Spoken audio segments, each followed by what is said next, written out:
We're scanning through the December 8th, 2016 version of the Cambridge Times. And this is just going to be a few segments just to show people how pathetic this paper is. How every 2 to 3 times a week we get it sent to us. And it's in the same format every time. There's no changes.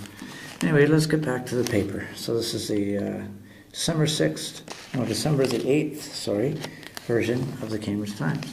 Here we go. Committee recommends 3.96% tax increase. Isn't that great? They made it seem like it's really great because they were threatening a 5-point-something%, but they actually settled for this. So thanks a lot for even giving us a tax increase at all. So they do this every year, by the way. It seems to be, they almost seem to be doing it like more than we think. So here we go, we got the tax increase. It's just, I'm not even going to read it. That's what we're getting, okay? Sorry. I know in the other episode, I didn't read the upper top part until later, but I do cover the whole paper. I eventually do.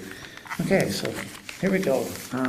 Here we go about the indoctrination. There's a Christmas candy. It says a nice, lovely kind of, a dad with his kid, and they're playing, and it's Robert Maroney gives a boost to John 3 so he can make a basket during the Candyland festivities at Central Park in Preston last Saturday.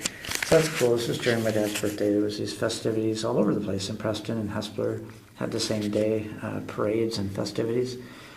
And, it's kind of nice to have a beautiful thing there. And right beside it, drug overdoses. It just never stops. The Cambridge Times is just filled with a nice, beautiful, gleeful picture and then depressing news around it. Okay, that's what you'll get used to.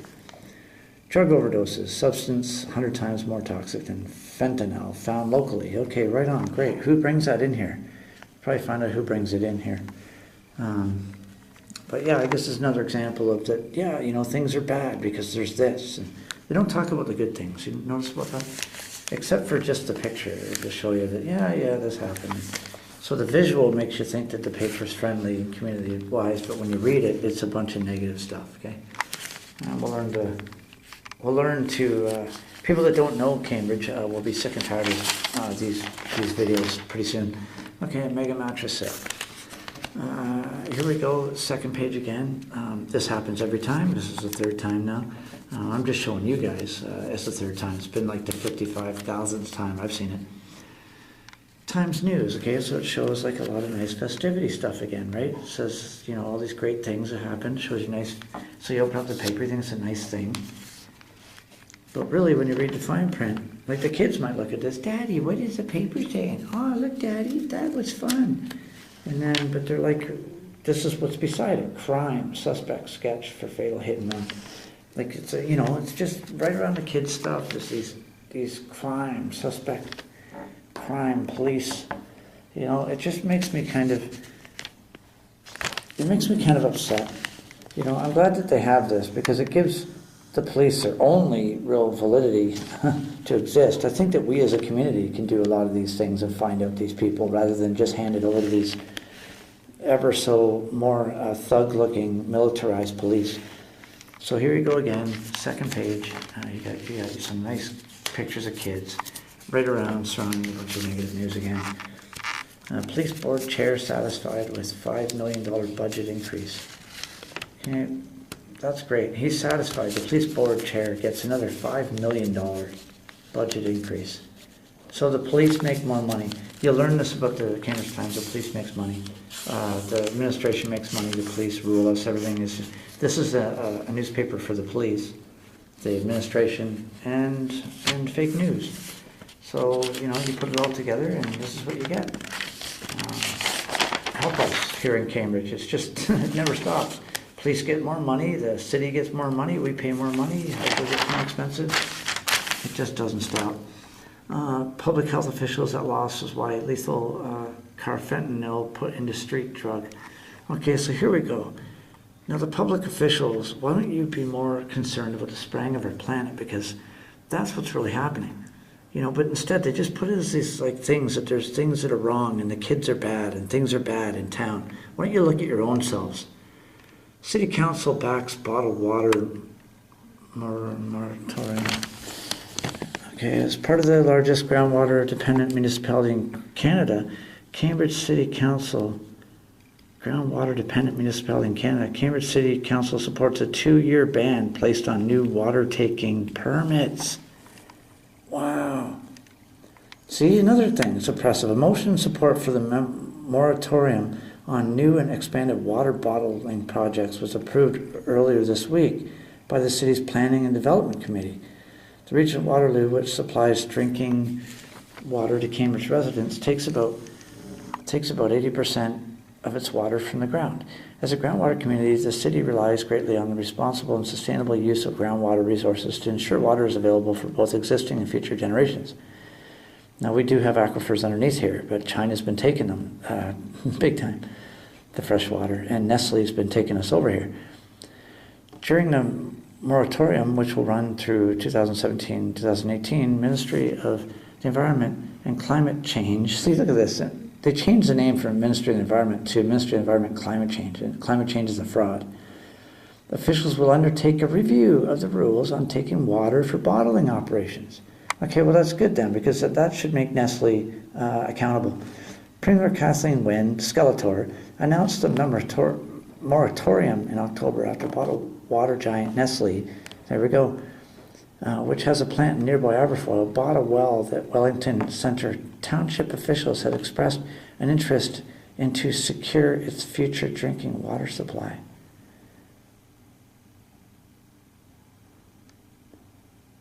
Wow, oh my golly gee, are you kidding me?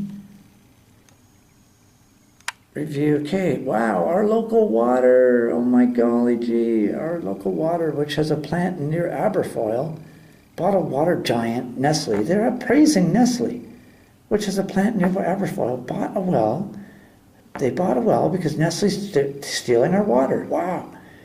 They're straight up with it here. They put it in a red, pink little thing here. Interesting. See if people are awake or not. This is, as a groundwater community, the city relies greatly on responsible and sustainable use of groundwater resources.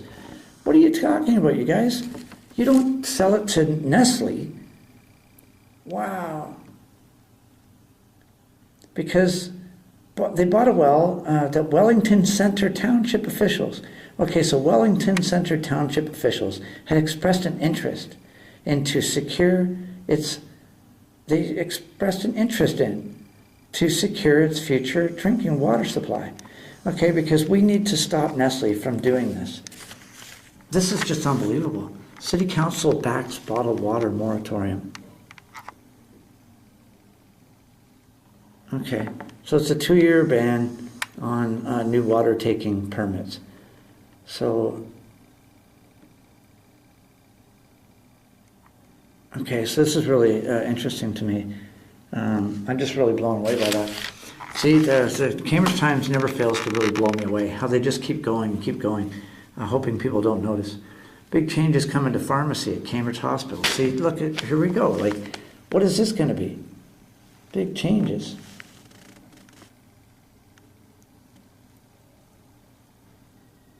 Okay, this is getting nutty. They're spraying our planet. They're not telling anybody about anything that's happening to our bodies. But there's expansions in hospitals, even though the death rate is lower, or that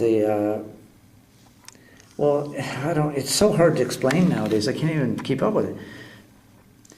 Okay, so Cambridge Hospital, that was, that's something that we need, right? We need the hospital, but we need to actually keep our, we need to be honest with each other here. And learn about what cures cancer and what doesn't, and what is actually affecting us and what isn't. The pharmaceutical agencies are just so pathetic, and we're just getting sick of it. We really are. I'm just going to skip this. I'm sorry, folks, but I have read this so many times about how the pharmaceutical agencies in Cambridge and Ontario have just been going ahead and doing whatever they want. Okay. See, look at this, talking about, chemotherapy and IV admixture compounding by pharmacy staff, but advisors are also assessing all other areas. See, these are all things that are giving people cancer. The radiation and the monitoring and the chemotherapy is just unbelievable, and they cherish this. See, few very hospitals will be able to comply with new standards because it's all a fraud. I just can't even take it. I may come back to this and read it some other time. I'm just trying to scan through to show you people what kind of crap is in our paper. Winter driving reminders. Okay, yep, that's for sure. It happens every winter. We live in a town where we're in a part of Canada where we get summer and we get a spring and we get a winter, so we get these kind of driving reminders. City gives bird to bald eagle. So, city gives break to builder in spite of concerns for bald eagle habitat. Wow, okay, that's kind of nice. Oh, no, it's not nice. City gives break to builder. Okay, so that's really great. So it doesn't matter. The city is just a bunch of people. It's supposed to be us, right? But it's just a few people in city council. Mary Cat, Mr. Wall, and good night. You know, and it'll just be this stuff that'll take us away, another reptilian. Okay, Times letters. Council let the devil loose by easing rules. Article titled, Council gives builders a break and restrictions. See, this is all about where we just are told that we can't do anything about anything. And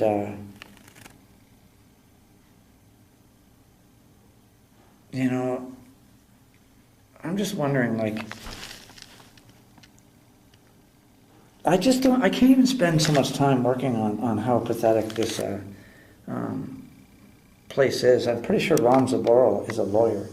And he wrote this, you know, I'll read it through quick. My comments are based on the accuracy of the article by Richard Vivian and may not apply otherwise. I read with dismay the decision of Cambridge Council. You know, like we all are pathetically disgusted with Cambridge Council to allow the involved builders to go ahead with development despite their clear breach of the applicable restrictions of which they were fully aware and knowing breach without legitimate cause.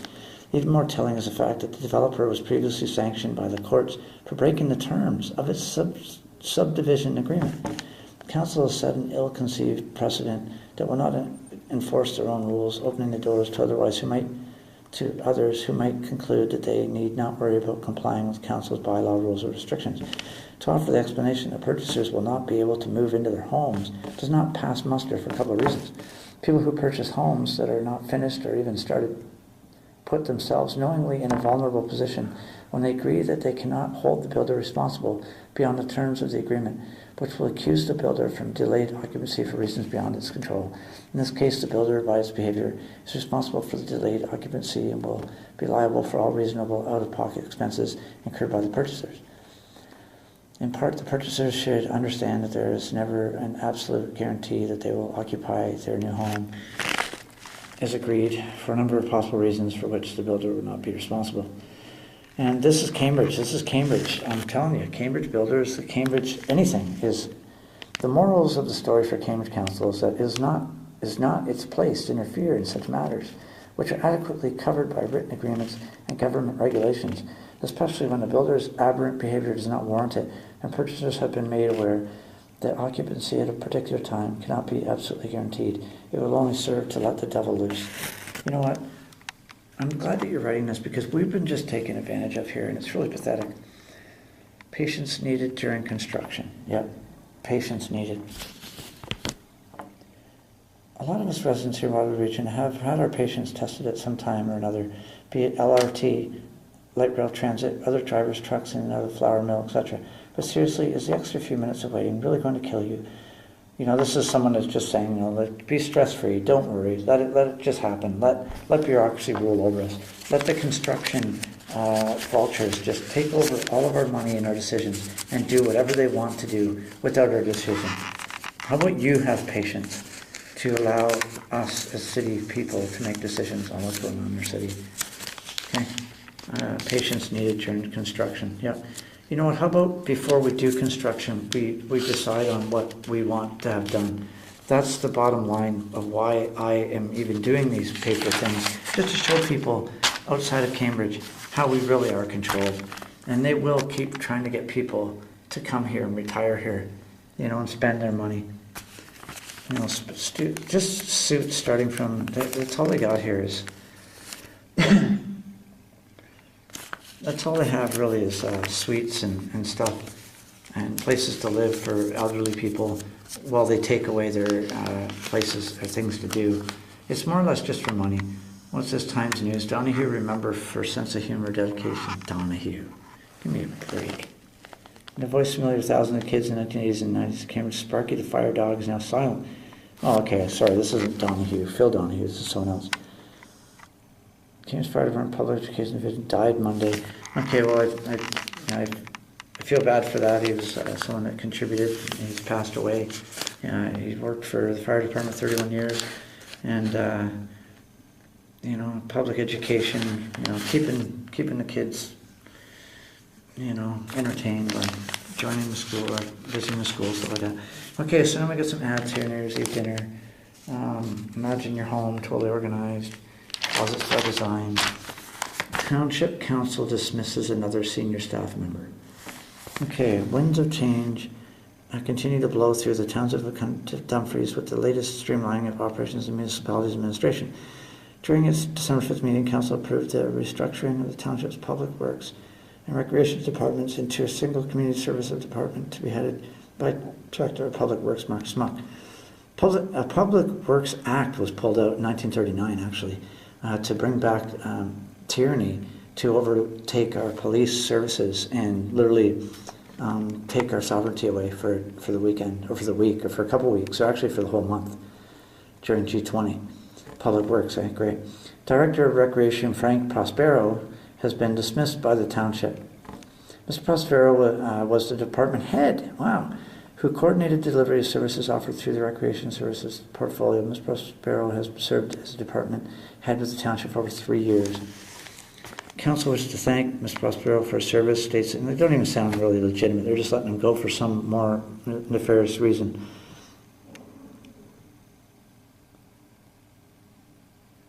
So it's just a way that they kind of come through and change and get rid of people and bring new people in, and they can keep the thing going on.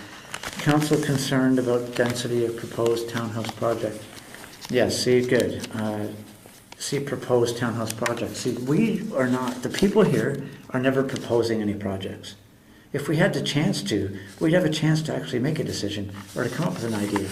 But this is all the Cambridge Times is, telling us that projects that the City Hall does all the time and Council does.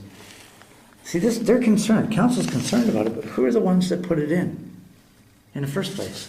Bingo, bingo, bingo. Big reason why I'm doing this. Township Council opts not to move Ayr Cenotaph after all. Okay, do you understand this? That this is only a council newspaper. There's nothing that includes the public whatsoever. It only pretends to. Township Council opts not to move Ayr Cenotaph after all. Okay, well, hey, thank you very much, Council. Council this, Council that. That's what the paper's about. Opening of new fire hall postponed for more than 4 months to save on wages. Okay, so there's a new fire station under construction in North End. Didn't know that. Wow, okay, so that's going on now. Maybe we need it, you know. Okay, Cambridge celebrates a Celtic Christmas. Yay, we actually got Times Arts and Culture. Isn't that nice? Festive Flutes Spring Carols to Galt Library. Isn't that nice? Taco Stands Project sets up in library lobby. Isn't that nice? The library is actually not even, oh, they call it the Galt Library. Wow, yay. It's called Ideas Unlimited for the longest time. Okay, I'm glad they're calling it the Galt Library still. It's nice. I really mean that. Okay, so a renowned fiddler in the paper. That's kind of nice. I'm glad to have that. Next page. There's plenty of Christmas performances set for Sunday. Great kickoff to Christmas, says Cadman. Okay, so there's nice little arts and culture. We're getting to Christmas. We're the second week before Christmas here, so our third week before Christmas. This is December 8th. Just a bunch of Christmas ads for you to go and buy a bunch of stuff. Major ads in this edition. And then it comes back down to this, where they're very upset by the... See, look at this is it. This used to be all really nice arched windows and everything. This is where I live, actually. I live in like 2 of those windows there. And we have a nice river view, but they've just really... They just went ahead and did this without the public consultation either. This was just made up within the city, and they just made it up, you know. So all this money goes into this construction and overhaul, and there's a major complaint about the history being erased here. This is a very famous place being covered with siding. It used to have a beautiful brick monument. Video profiles, what new library will offer. And it's kind of, just showing that this library is going to do this and that, and it's just showing us the work on it, and this is an eyesore. This has already been called out by a painter in town that, has painted many of these pictures of these buildings, and now it's just covered with beige siding. Yay. This is our city council. They're just taking over everything. Now, I don't know what this is in the long run, but there's all sorts of underground bunkers and strange things developing around this whole block in Ward 4. This is Ward 4, the same floor that has Knights of Malta members in it, and no longer want any other ward councillors from any other ward to be able to come in during closed-door meetings anymore to see what other wards are doing. This is creepy times we're in, folks. Just letting you know about that. So they're trying to rub off this as a great thing for us, like they do all the time. They make up all the decisions. They go ahead and pass the bill or pass whatever it is, get the money going, do all the building, and no one gets a chance to even say if they want it or not. It's the story of Cambridge since Doug Craig's been in. Need for moral rearmament. The Creator brought the whole world into being, a sacred mission, into a scheme. Things made them men apart, parcel of the world system. Okay, Ramachandra Bhatia. Ramachandra Bhatia is a retired English teacher who was born in India, who worked there in Africa for 36 years before relocating to Canada in 2002. He's lived in Cambridge since 2005.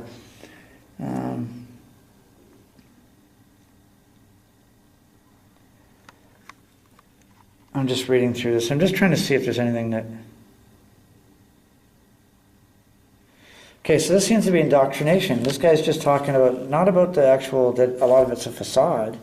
He's saying here, God forbid, hopelessness to hurricanes and horrors and mass shootings, huge bombings and mad massacres in various parts of the world with utter disregard to life and its values. Okay, I'm not going to read any more of this because this is indoctrination. I'm sorry, man, but we know that those bombings were fake and staged to set an agenda for gun confiscation, okay, and for world government. We know that. So to sit here and just to say, hurricanes, that's weather modification, that's geoengineering operations causing that. Not all the time, but most of the time, yes. And horrors of mass shootings, okay, no, that's definitely, mass shootings are definitely indoctrination. Again, another part of the deception. So this is just here, just talking about, we should just be thankful. Let's just be thankful. Life, property, and talent were totally lost, mindless vision. All this stuff talking about, now that the dark and dismal clouds of war, the dark and dismal clouds of war, like geoengineering and hatred are hovering in the horizon, and death and destruction is facing many in the world, it is imperative and pertinent to say that we do some reflection on the sad state of affairs. We arm ourselves with morality, understand the futility of fighting and the utility of living in peace and togetherness. Yeah, see, let us let and let live. Okay, I appreciate that, buddy, but we need to see through the garbage before we sit there and bend over and take it or accept it. And I appreciate what you're saying, but I think we need to actually understand what's going on.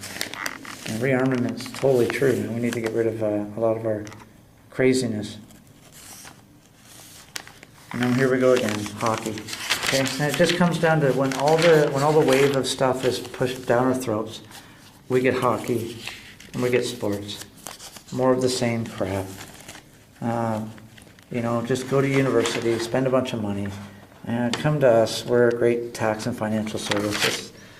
Okay, lighting up Christmas, yay! Okay, nice little spiritual thing, nice little thing for Christmas. Food bank collections continue with stuff with us this weekend, great news. Tattooed Santa toy and food drive Saturday. Okay, it's good. We got to be in good mood here because it's almost Christmas, right? But that's as good as you're going to get. Can you imagine that? This is actually a festive season and all the depressive news we've read so far. Section of rail trail to shut down to allow for tree removal. Okay, now that I don't want. I don't want that at all. Because there may be something that may happen and the power goes out. I wanted to take the rail trail and to go through to get through to Brantford. so I wouldn't take a roadway. Okay, I don't like this at all. Myers Road in Cambridge, yeah, right on, Glen Morris, north of Paris, will be closed. Whoa, to remove hazard trees. So if you're stuck in the middle there, you won't know. If I didn't read this article and I'm riding out there, I wouldn't be able to get out there. And I don't really like this. I hope this is not going to last for too long. Okay, well, all right, 12th to the 16th. All right, good enough. Winter adventure camps come to Cambridge. Okay, well, you know what? Cool stuff, right on. Then we get the news, the ads, people that have passed away, more people passed away. Okay, more news, I guess. Accolade stems from literacy support. Trees of Caring campaign breaks out banners. Okay, so I guess there's a lot of stuff to talk about. Artistic abilities run in Sofa family. Okay, you know what? Good enough. Right on. I'm glad I went through this paper. Hopefully you weren't too bored. We're just going through some community events here, showing what's going on, and this is pretty much it. Social media campaign brings bike to Lang. So that's cool, you know. Nice little things to, a lot of ads. Another thing, Energy Plus offers tips for safe decorating. Yeah, thanks a lot, guys. Thanks for charging us, making us use smart meters, giving us really deceptive, harmful energy, and making us pay more for it. And you're going to tell us that you offers tips for safe decorating. Yikes. Okay, anyway, this is the Cambridge Times, December 8th edition. Glad I'm done.